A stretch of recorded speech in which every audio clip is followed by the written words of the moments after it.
probabilité d'une normalisation des relations diplomatiques et politiques entre l'Algérie et Israël. Al-Majid Tebboune l'a dit, nous n'avons aucun problème avec Israël.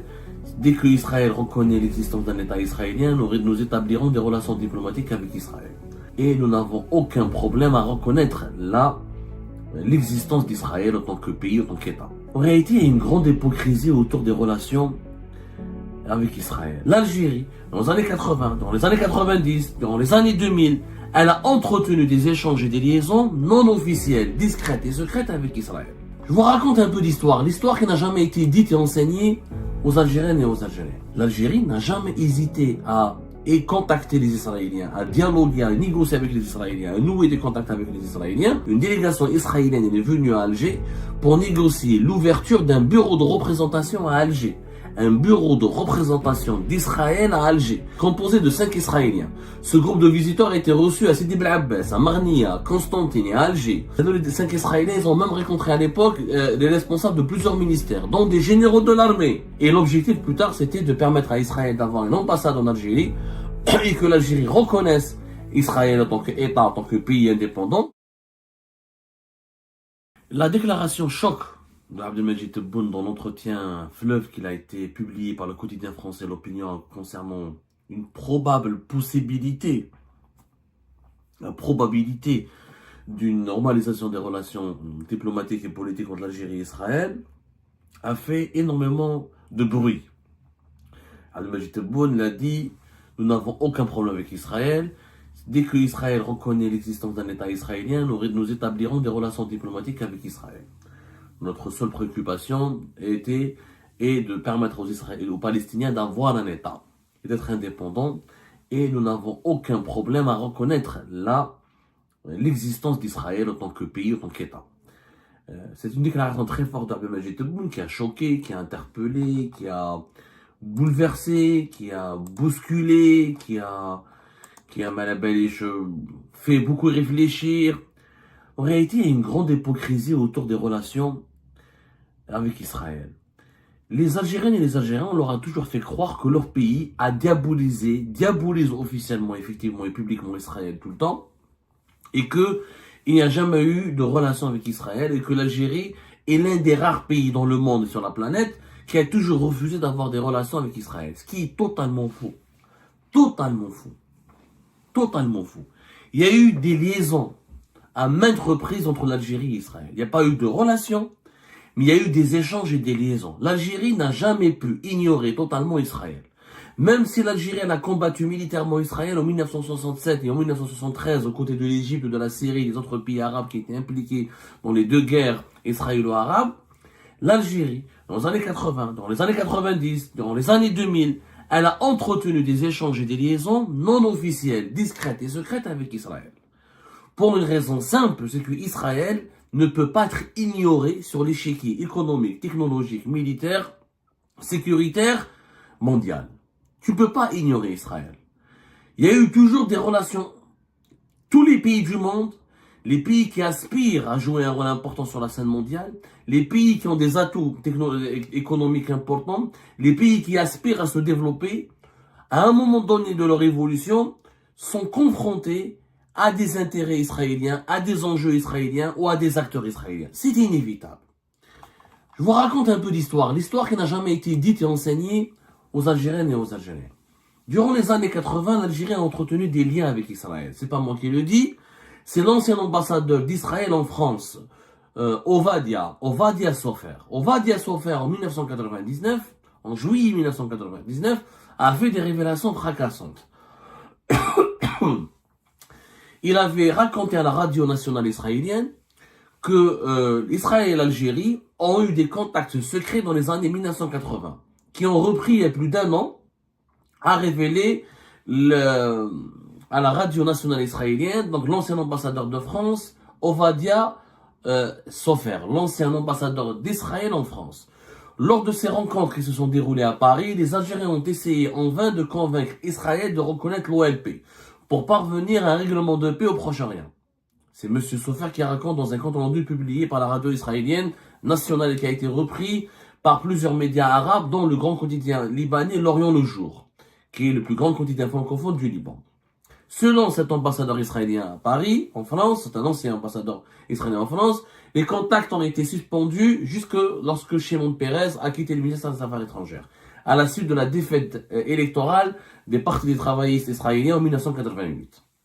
L'ambassadeur français n'a jamais révélé, plutôt l'ambassadeur israélien en France n'a jamais révélé l'identité des interlocuteurs algériens de M. Peres, mais Shimon Peres a rencontré à plusieurs reprises entre 1986 et 1988 des interlocuteurs algériens. Les Algériens entre 1986 et 1988 avaient entrepris une négociation ou des pourparlers avec les Israéliens secrètement pour que Israël reconnaisse l'OLP, l'Organisation de la Libération de Palestine. Je rappelle que Yasser Arafat a proclamé l'indépendance de l'Algérie et l'indépendance de la Palestine depuis Alger en novembre 1988. Selon toujours la même source, l'ancien ambassadeur d'Israël en France, Ovadia Sofer, il a révélé dans son témoignage que c'était un haut responsable algérien, ancien chef du FLN, mouvement de libération de la FLN, qui était très proche du président Chadli Benjedid et qui était proche, plus tard, d'Aïs Bouteflika, qui avait rencontré à 2 reprises Shimon Peres à Paris. C'est lui qui le reconnaît. L'Algérie, même si elle a été un soutien important au mouvement palestinien, et c'est en Algérie, en novembre 1988, encore une fois que Yasser Arafat a proclamé l'État palestinien, l'Algérie, elle a essayé, à travers des contacts secrets, avec les Israéliens, de convaincre notamment cette rencontre avec Shimon Peres, à 2 reprises, au moins 2 rencontres. D'autres sources parlent de 3-4 rencontres, mais il y a eu au moins 2 rencontres en 1986 et en 1988. Et les Israéliens ont refusé de reconnaître à l'époque Yasser Arafat et l'OLP. L'Algérie a continué son mouvement, son soutien à la Palestine, qui a abouti à la déclaration de l'indépendance de l'État palestinien, encore une fois, en novembre 1988. C'était des contacts secrets. Mais c'était des contacts, des échanges. Un haut responsable du FLN qui a parlé à Shimon Peres. Shimon Peres qui était pas n'importe quoi. Shimon Peres est l'un des poids lourds de la vie politique israélienne. Shimon Peres qui était chef de la diplomatie, qui était plus tard, je crois, premier ministre d'Israël. C'était l'un des penseurs de la doctrine d'Israël. Et pourtant, il a eu des contacts avec des hauts responsables algériens. Est-ce que l'Algérie a eu tort à l'époque? Bien sûr que non. Tout pays qui a l'ambition de vouloir défendre une cause légitime comme la cause palestinienne, il se doit à un moment donné de dialoguer avec les Israéliens. À un moment donné, il faut dialoguer avec eux, il faut accepter de négocier avec eux. Dans les conflits, il y a les opérations militaires, mais aussi les opérations diplomatiques. Shimon Peres, je rappelle qu'il était premier ministre d'Israël entre 1995 et 1996, 2007 et 2014, et il était ministre des Affaires étrangères de 2001 à 2002, et de 1986 à 1988, c'est durant ce mandat-là, pendant 2 ans, les 2 années, entre 86 et 88, il a rencontré des interlocuteurs algériens pour négocier des négociations ou des accords avec l'OLP de Yasser Arafat. L'Algérie n'a jamais hésité à contacter les Israéliens, à dialoguer, à négocier avec les Israéliens, à nouer des contacts avec les Israéliens pour essayer de trouver une solution aux Palestiniens. L'Algérie l'a toujours fait.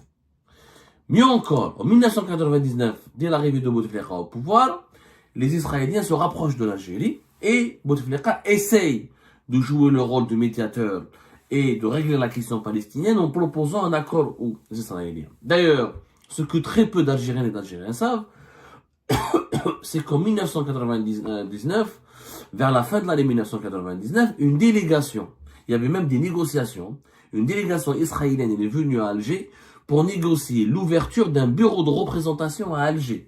Un bureau de représentation d'Israël à Alger.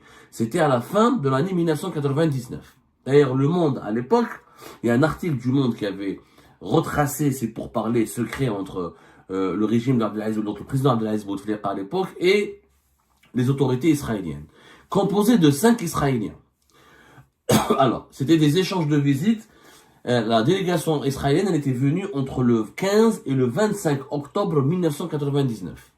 C'est une délégation israélienne de haut niveau qui était venue à Alger pour négocier avec les autorités algériennes, composé de 5 Israéliens. Ce groupe de visiteurs a été reçu à Sidi Bel Abbas, à Marnia, à Constantine et à Alger, où ils se sont entretenus avec 2 conseillers qui ont été dépêchés par Abdelaziz Bouteflika et du ministre des Affaires étrangères. Les discussions ont porté sur les dossiers des relations bilatérales. Ils ont également, les 5 Israéliens, ils ont même rencontré à l'époque les responsables de plusieurs ministères, dont des généraux de l'armée, dont des généraux algériens avaient rencontré les membres de cette délégation israélienne qui a séjourné donc pendant 10 jours en Algérie, du 15 au 25 octobre. Les Israéliens il était même prévu qu'une délégation algérienne de haut niveau se rende en Israël juste après le Ramadan de l'année 2000. C'était en l'an 2000 qu'une délégation algérienne devait aller. On n'a jamais su la vérité. Est-ce que la délégation algérienne est partie ou pas partie? Il n'y a jamais eu de confirmation officielle. Il y a beaucoup de mythes, beaucoup de spéculations. Donc je ne veux pas parler de quelque chose dont je n'ai pas eu la confirmation. Mais la délégation israélienne, composée de 5 personnes, qui a séjourné en Algérie du 15 au 25 octobre 1999, ça s'est confirmé, c'est de l'histoire. Les Israéliens l'ont attesté, les Français l'ont attesté, et même plusieurs sources algériennes l'ont attesté. Et à l'époque, Bouteflika avait proposé aux Israéliens d'ouvrir un bureau de représentation à Alger, à condition de reconnaître et de donner des droits aux Palestiniens et d'entamer des discussions sérieuses avec les Palestiniens pour la création d'un État palestinien indépendant. Et l'objectif plus tard, c'était de permettre à Israël d'avoir une ambassade en Algérie et que l'Algérie reconnaisse Israël en tant qu'État, en tant que pays indépendant, à partir du moment où Israël garantit aux Palestiniens leur droit d'exister sur leur terre et d'avoir leur propre État. On a parlé d'échanges économiques, on a parlé de relations humaines, de relations culturelles, de la communauté juive israélienne en Algérie, israélite en Algérie. Il y a eu des échanges importants.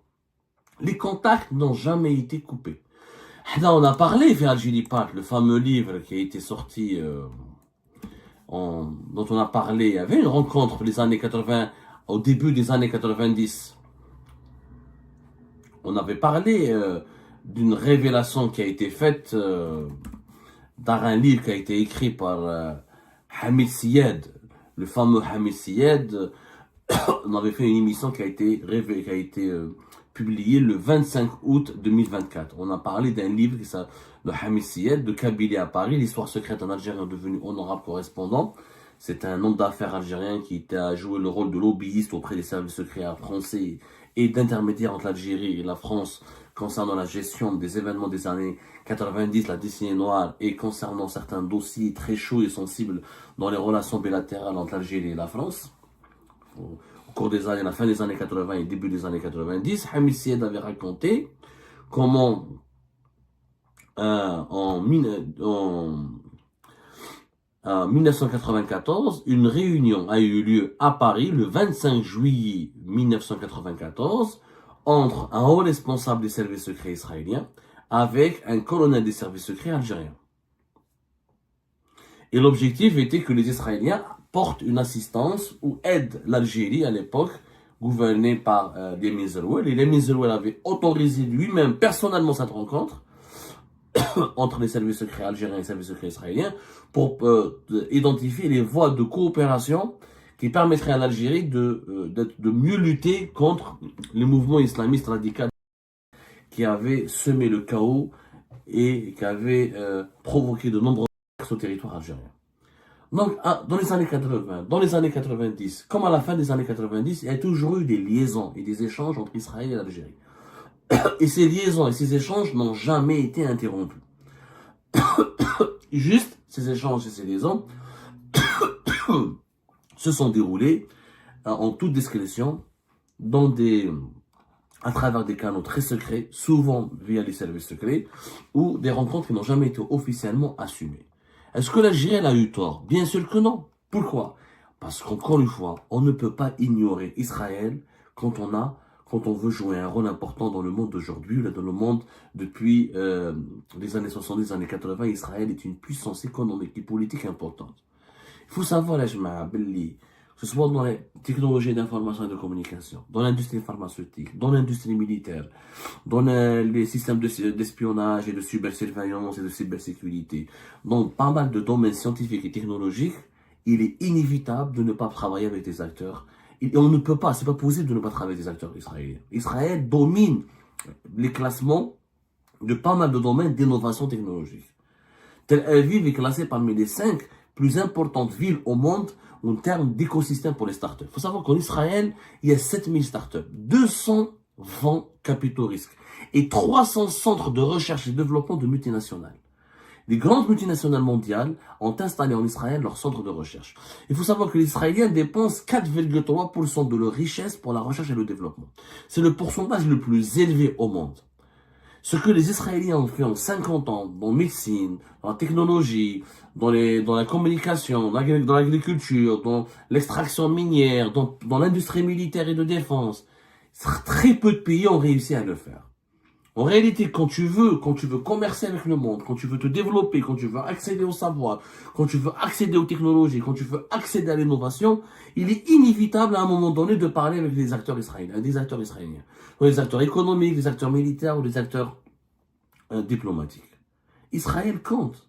On ne peut pas l'ignorer. L'Algérie ne l'a jamais ignoré. Et ben c'est la fin de cette vidéo les amis, je vous remercie comme d'habitude pour avoir suivi jusqu'à la fin.